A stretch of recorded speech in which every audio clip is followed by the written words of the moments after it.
Znajdujemy się na Media Dayu Ultraligi i dzisiaj udało nam się złapać promisq, czyli nowego wspierającego Agorogue. Hello promisq. Hi, hi.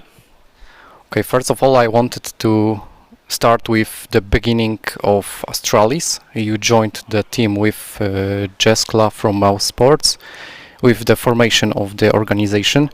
What was the selection of the other players like? I have to think back. I think it was me and Jeśli was on board pretty early. I think initially it was Jeśli, and then they were thinking about some supports, and then he kind of vouched for me. And then we had an interview. They liked what I saw. They liked the duo, like the thing that we had played before. They liked that. So I think we were like kind of early on board. And after that, we didn't really have too much to do with it, honestly. Like the coaches mostly chose the players. So I mean, we gave our kind of input, but then they just decided what they wanted to do, and that's how we kind of ended up with the roster, I guess. You spent a year with almost the same roster. The first split without any successes, but in the second split you were really close to playoffs. What was missing there, because you dropped out of the race for the knockout stage at the very end? Yeah. I think we had like the easiest schedule as well. Like I think we were like 3 teams who were playing for the last playoff spot, and we had to play like all teams below us, and some of the other teams had to play like top 4 teams, I guess. So yeah, I think it just came down to like not necessarily choking, but we just didn't play up to the level we had to, and yeah, ultimately we failed, which really sucks because I think we were like, I can't say we were really good though. Like we were good at scaling at least, but like we had our own play style, which we actually played well at, like team fighting, and we could team fight from behind as well because we kind of knew how to play our compositions. But yeah, it was a failure, and it was for sure our own fault, right? We didn't play good in this last Super Week, and yeah. And then there were also bigger changes in the team because mid lane and bot lane were replaced. You had to say goodbye to Jeśli and start playing with Kobe. What were the differences between these 2 players? I think I have to think back so much. I have to Jeśli Kobe. I'm not sure. It's hard to say because me and Jeśli had played together for 2 years at that point, so we were like very familiar with each other. So I mean, it wasn't my call or anything. I had nothing to do with a swap, but I must say that I think it was like good for both of us to get a fresh start, I guess, or like start something new. Because I'd never honestly think it's that good to play together for so long. But it's hard for me because since I was like so close to Jeśli that it's like hard for me to really say what we were good or bad at. We just were like on the same page and everything, kinda. So I wouldn't say me and Kobe became like a very strong duo. It's kind of easy to play with Kobe because he's very solid in lane. I think we probably ended up having like top 3 at least, maybe top 2 like CS difference at 15, which is kind of good because we were like the worst team in the league. But obviously we did something right at bot lane at least, and a lot of that is thanks to Kobe. He's always really solid. You can leave him. He's like a weak side AD carry, I would say, but Jeśli kind of wants resources more, and he's very good when he gets resources. But yeah, it's hard to like answer shortly, I guess. But I would say that's kind of like the differences in general. Before the start of the 2022 spring split, did Astralis mention any potential changes if it didn't work out? If so, did these conversations refer to you? Like you mean before spring started?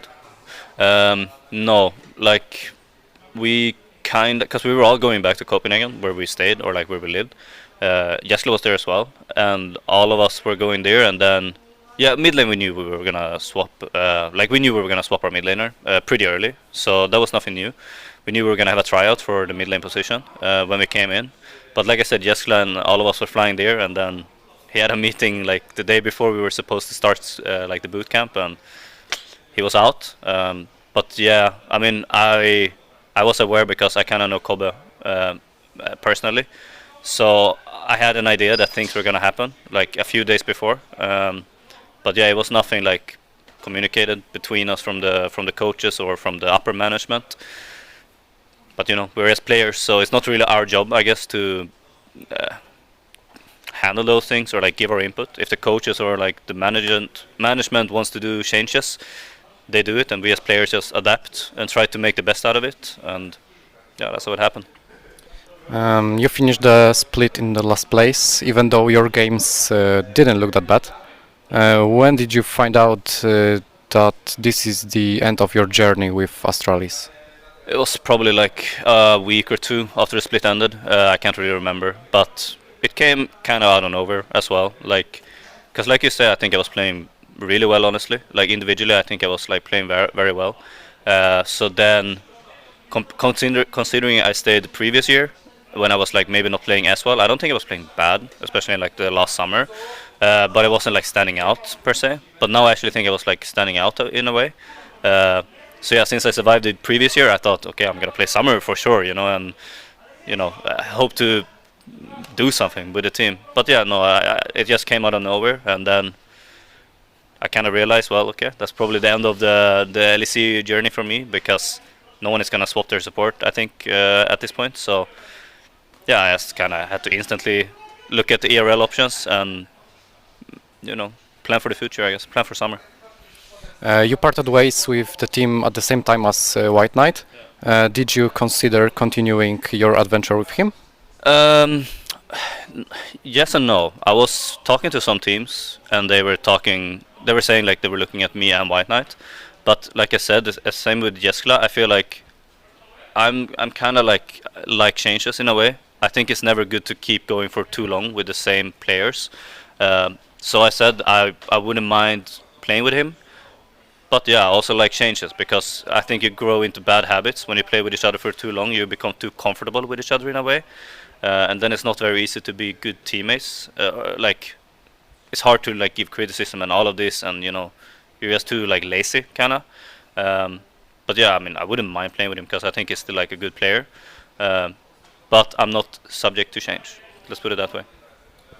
So what was your situation after you left the team? Did you have any offers from LEC? Because you just said you probably didn't think it would be, but you had not.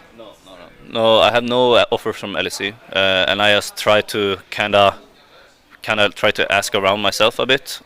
Didn't do too much though, but yeah, Bloomingen is a friend of mine. We have known each other since like 2015, like the head coach for our team.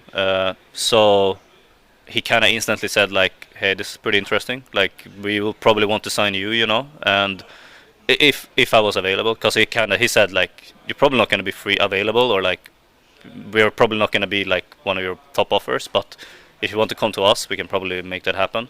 So I had that kind of early in the off season, as a like, you know, a safety option, I guess, and you know, I'm here now. But I was like asking around in other leagues. Obviously, everyone's playing LFL. There's no reason for me to like try to hide it. It is the best league objectively. So if you do well in LFL, well in AU Masters, you're gonna get a really good shot at LEC again. But yeah, and I talked to some team in LFL, but it wasn't really. I don't think they were good enough for me, or like for us to win LFL, to win AU Masters, to do well at AU Masters. So I just put those away, because sure, they could have maybe offered me more money and playing in the best league, but I want to win. I think it's the most important. And then I think Rogue offered me a better option to do that. So that's how I ended up here, I would say. Were there any options from the other LEC academies? I would say maybe, because I don't want to talk too much about like potentially what could have happened, because it's a bit like weird, but I don't think so, but maybe. So then the choice of the Rogue seemed naturally good. Yeah, like I said, I think I was following them in EU Masters as well, because I hadn't signed anything up until like just a few days ago, and I wanted to really take my time, see how teams do at EU Masters, see, you know, maybe there's a really good team that underperforms, and then they're gonna want to make swaps. You know, I was looking at K-Corp, for example, because I think Hantera is not the best support, and I thought I could have a shot there if they didn't live up to expectations in Masters. Then they went on to win the whole thing, so you know, had to cross that off. But I was waiting for your Masters to finish, and then I saw Ago Rogue finish top 4 with Beans stepping in, and credit to him, he actually played well. I think like he was not the reason they didn't make finals, for example. But then again, I think I'm a better support than Binsu, and I think I can elevate this team to potentially win EU Masters, and yeah, then it's a very good option for me. No one should say no to a top 4 EU Masters team when it's like from spring to summer, because it's very hard to find a new team in this period. So. Did you know your current teammates early? Like you mean Agorog?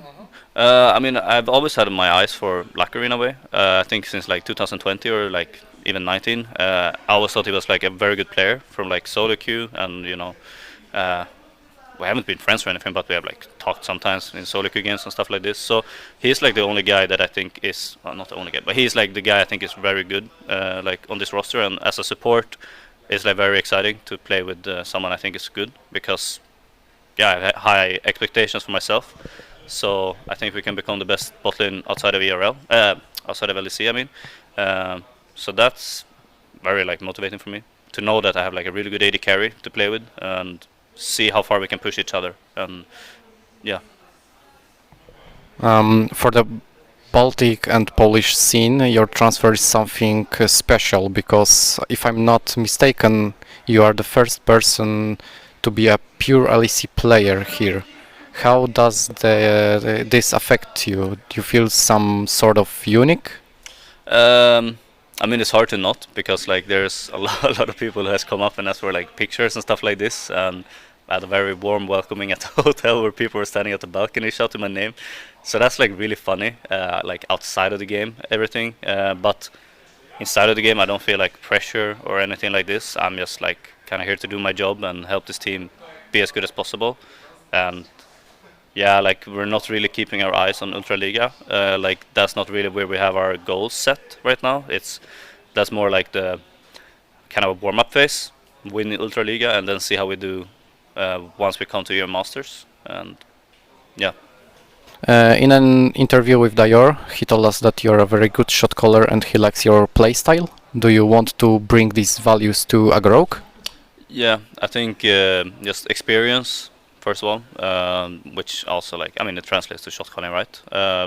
Definitely is my strength at this point. I do think I'm still like mechanically good in all of this, so that's not going to be an issue. But yeah, I do think I see the game very differently compared to, I would say, almost every support in ERL especially, because that is kind of where the difference lies from LEC and ERL, how you view the game as a support and how much you can bring to the team, because most supports at this point are just very good mechanically, but then the laning phase ends and they're kind of clueless, and I would say that's a difference for me. I feel very comfortable outside of the lane and just leading the team, I guess.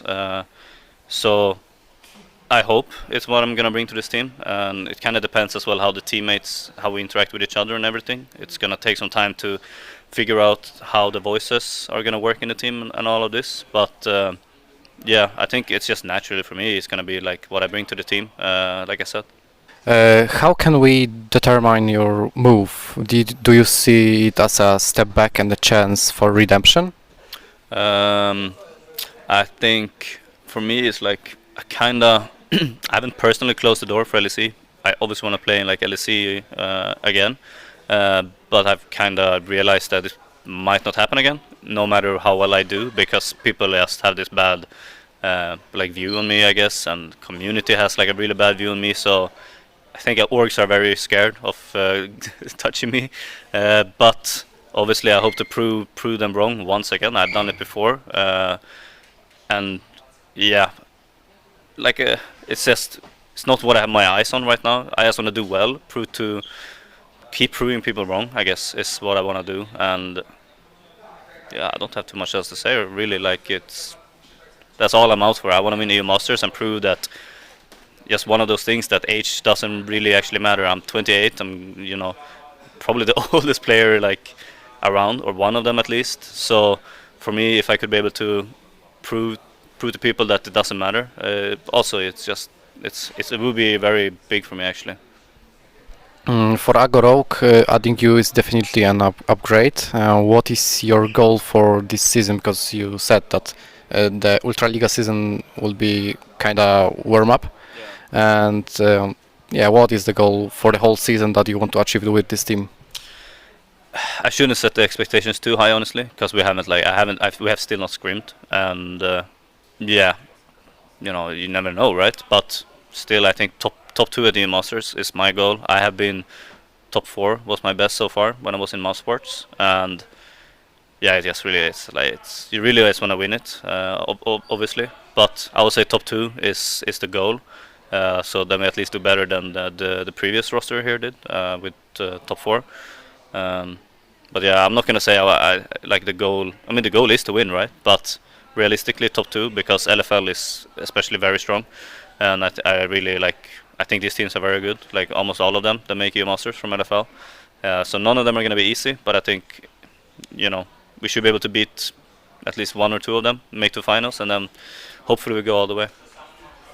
We haven't had much chance to see LEC players in the regional leagues. Now that has changed thanks to Reckless, thanks to you.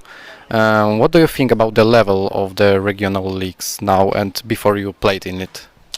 I think it's overhyped, honestly. I think a lot of like rookies get sent up to LEC too early, and then because they're like overhyped because they're rookies and they're young. And then the community like just pushes for it so hard that it kind of happens, and then a lot of times it doesn't work out, so then people get sent back and then they send a new guy up, etc, etc. But I think it's overhyped, but it's good. I don't think it is high level, but it's not as high as people think. Like K-Corp would probably not go like top 4 in LEC, let's put it that way, because I see people say like, oh, they deserve to be in LEC. They could be, I don't know, but it's not that insane, I wouldn't say. There's a lot of players that still need to develop a lot, even though they just won a Masters. Looking at K-Corp, like I think the jungle and support there are like they need to develop more, but they're good. They have potential.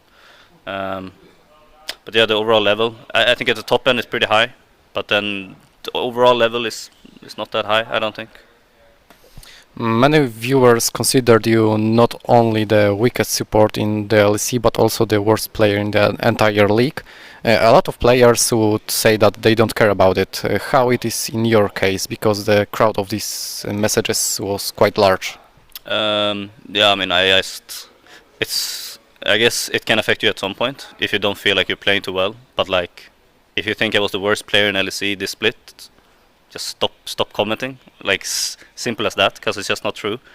And yeah, it's like motivation for me actually. Like I see it as like, because I really like get fueled by this type of comments and this type of like, I don't know how to say, but yeah, this type of comments, I guess.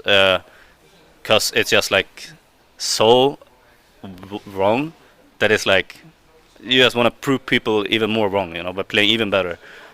So for me, it's like they can keep saying it. Doesn't affect me, and I know it's not true, and I think most people know it's not true. But no, it doesn't like. I take it positively, if it makes sense, or I try to. I try to make something out of it instead of emoing down or like letting it get to you. It's not going to help you at all. So it's better to just take it on the chin and make something out of it, I think. And do you have a message to the Ultraliga community?